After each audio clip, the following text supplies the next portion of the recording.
In the picturesque town of Decatur, Georgia, next to Atlanta, is Agnes Scott College.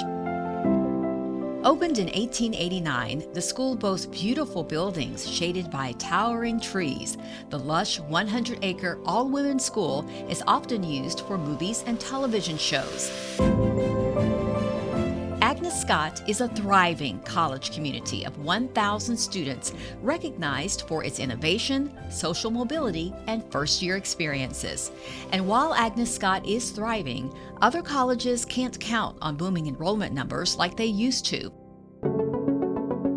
Though we saw a small uptick, 1.2%, in college enrollment this academic year, total enrollment dropped by more than 2.5 million students from 2010 to 2021. That's according to the most recent data from the National Center for Education Statistics. Decades before COVID, Agnes Scott leaders had an eye on what they noticed was a demographic cliff. In the 1960s, there were approximately 260 women's colleges. Today, there are 26. And what we saw was that there really was a continued need for a focus on leadership development as well as global learning. That's been at the heart of Agnes Scott from the very start. Et il faut vous lever. So how do we take what we've done, our faculty and staff, how do we create an experience that works for the whole student? And thus Summit was born. The Summit experience focuses on global learning, leadership development, and professional success. First years travel globally at no extra expense.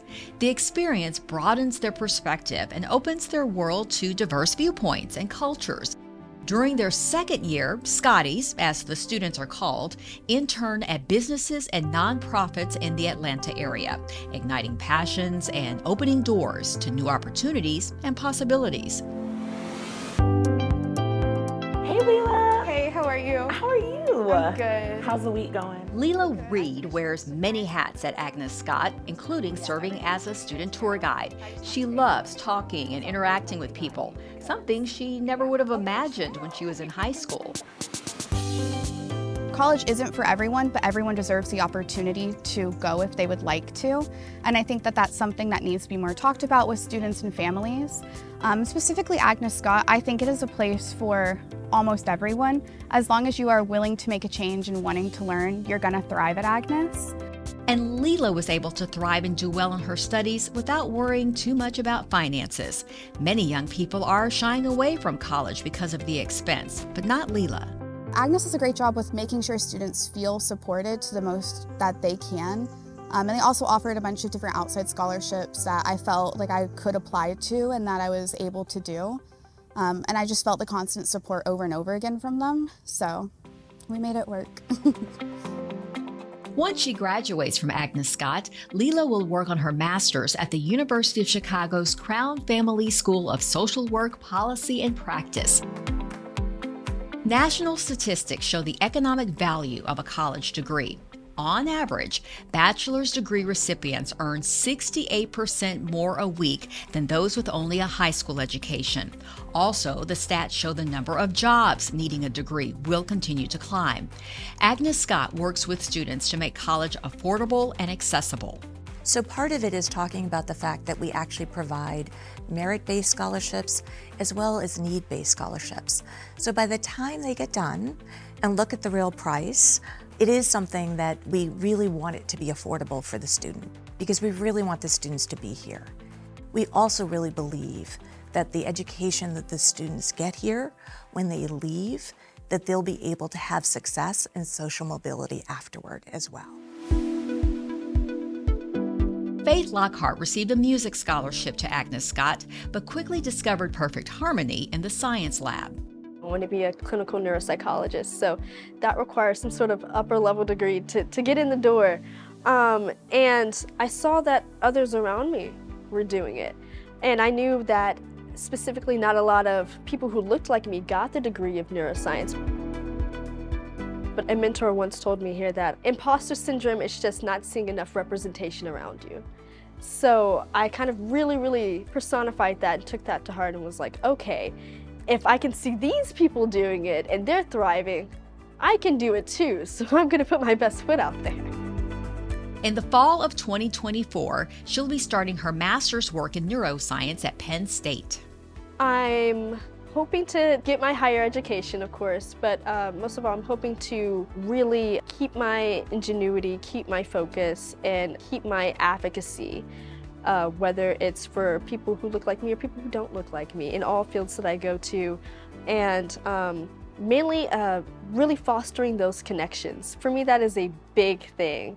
Whether it's in my field or outside of my field, being able to talk to people about their personal lives or different problems going on in the world.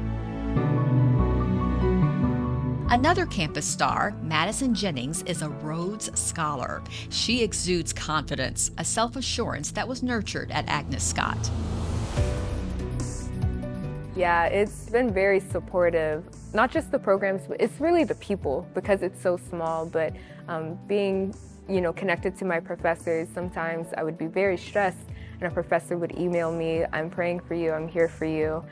Just having that relationship just really motivates me to keep going and for shooting for my dreams.